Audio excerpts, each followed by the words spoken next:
Okay, so this is my video for fitness assessment and prescription. The first thing we're going to want to do before we start our workout today is incorporate a little bit of a warm-up. The first part of the warm-up that I have for us today is a slight cardio. It's a low intensity, and so it would be like a light jog or a walk. So it'd be a 5-minute walk, and this can be done either on a treadmill, around a track somewhere if it's a nice day out. You can go ahead and do it around the block, which is what I'm going to go ahead and do right now. So just go ahead, pause this video, and do some sort of 5-minute walk, 5-minute light jog, just to get the heart rate up and the blood flowing, and then we'll come back and finish the rest of the warm-up. So just go ahead and pause that here. Okay, so for the next part of the warm-up, once we have done the 5-minute jog, we just want to do some dynamic stretching just to get our muscles warmed up and get them moving so they're nice and warm and at temperature before we start our workout. So the first thing that we want to do is kind of take a space that's kind of 10 to 15 feet to meters long and go back and forth doing some dynamic stretches. And so I'm going to demonstrate that right here. The first thing that we want to do is do a high knee pull, really stretching our knee all the way up. You're going to want to feel that not only in your hamstring but also in this upper part of your quad. Really getting up there, stretching our legs. The second is that we're going to try and reverse it, and we're just going to bring our foot up to our bottom, really feeling this in the front of our quads. The second thing that we want to try is getting the inside of our legs, and we'll do a side lunge.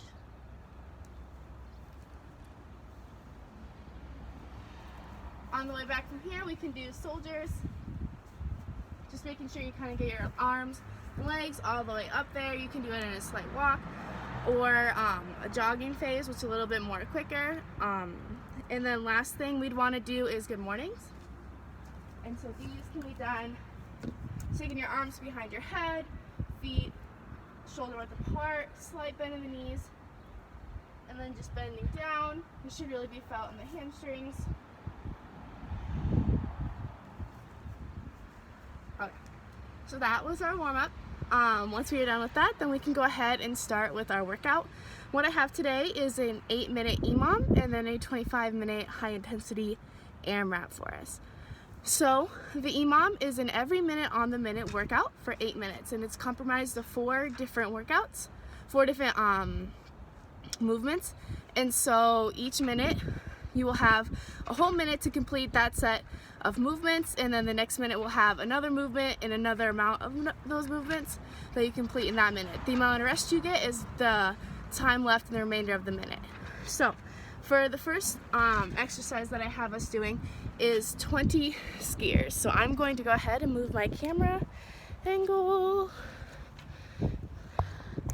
And so skiers are where we take one foot, cross it towards the back, it's going to go behind us, and we're going to touch our ankle, hop back, cross our legs, and go like this. And so the movement looks like this.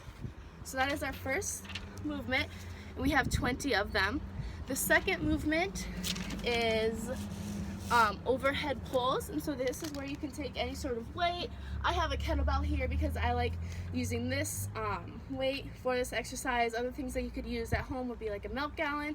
And so you take it, you start out far, and you bring it over.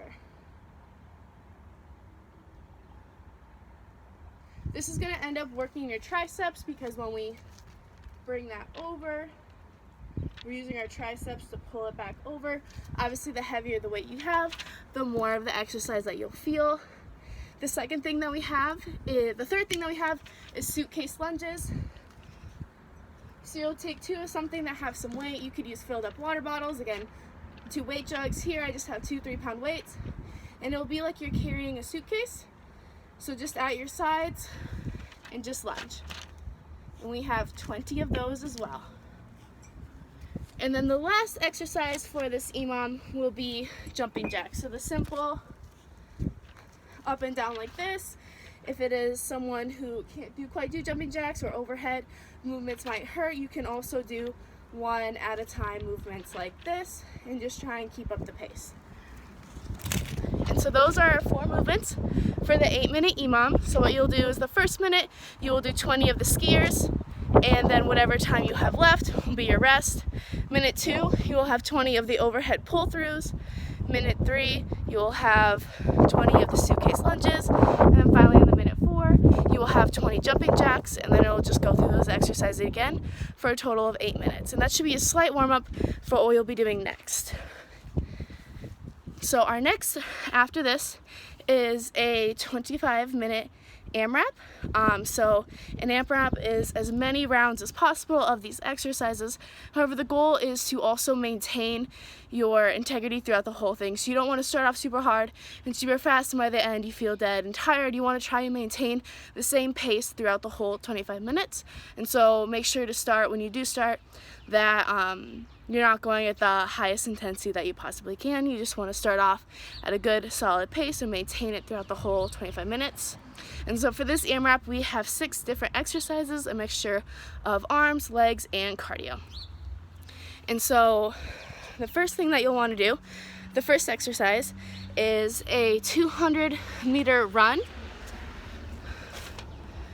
This can be done on a track, it can be done outside like I'm doing because it's such a nice day, or on a treadmill if you do have one of those. I think usually running outside is probably the best around a track. So the first would be 200-meter run. The second is a plank pull through, and so I'm going to demonstrate those right here. So a plank pull through, you'll take some weight. I have a kettlebell because I like them to be used for this, but again, you can use other at-home weights. And you'll start in the plank position, making sure that your arms are shoulder width apart. You want to have them to where your hands are at a 90-degree angle, as you can kind of see here, and that they're not leaning backwards or forwards too much, really nice and straight up and down. Your feet want to be propped in the back, and you don't want to have an arch in your back. You want to keep it nice and straight. And then so what our pull-throughs are, you just simply pull the weight through. So those are plank pull-throughs, and we have 20 of those. So you have a 200-meter run straight into 20 plank pull-throughs. If you need any modifications for this exercise, one thing that you could always do is just do a regular plank with no pulling through. Otherwise, you can go on your knees and do the pull-through, or simply just do a plank on your knees if that is needed. The third exercise, once we finish our 20 plank throughs, is 12 burpees. Burpees are where you go down, you lower yourself, your body touches all the way down, push back up, and jump.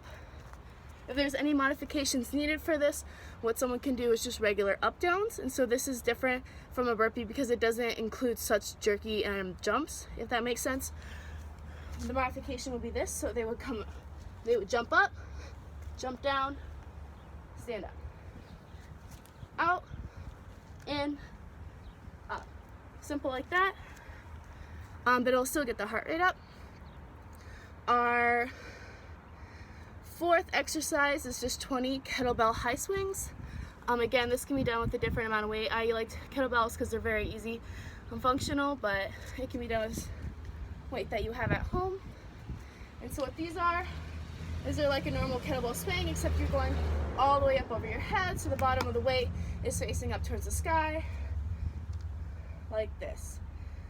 It really should work both your legs, your glute, and your abs as well a little bit. A modification to this would simply just be doing regular kettlebell swings, or if it's an athlete who has injured shoulders and can't do overhead movements, then another modification that you may do is the pull squats. And so this is just where they have themselves in a squat position and just pulse like this. They're not going straight up, they're staying in that squat position and just pulsing. And so we have 20 of those. And then the fifth exercise is another shoulder one, and it is renegade rows.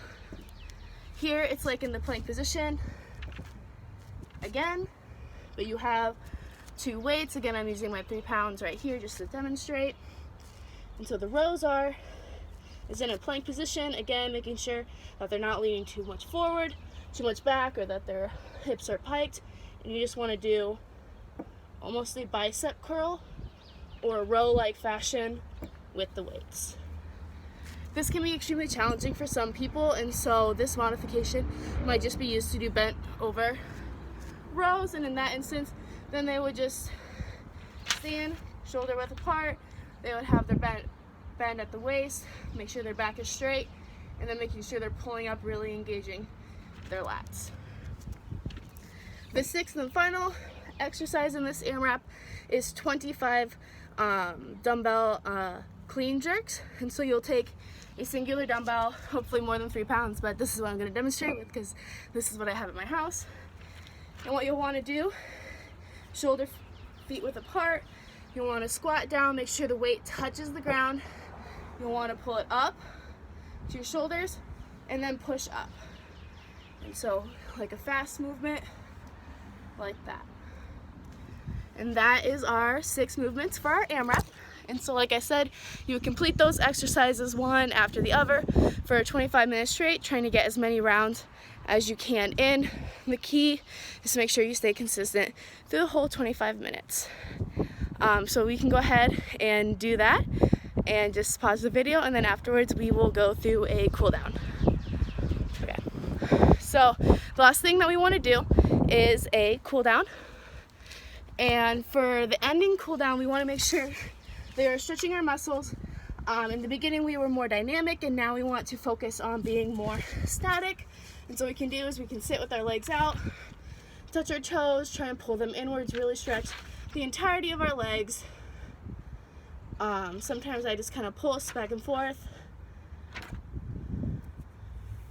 Again, second one will be to do one leg. This could be a modification if they can't stretch, do both legs at the time. This makes it a little bit easier by doing one leg.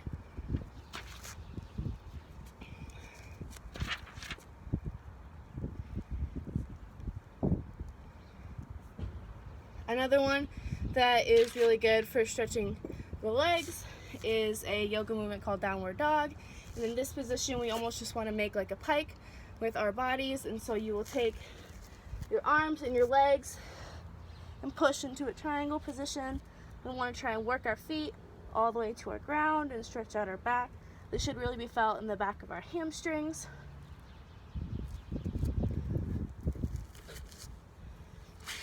Shoulder wise, we can also do some shoulder mobility, extending our triceps because we did work those in the EMOM. Want to stretch overhead,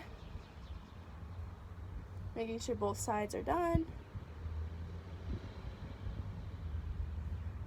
And then stretching across as well.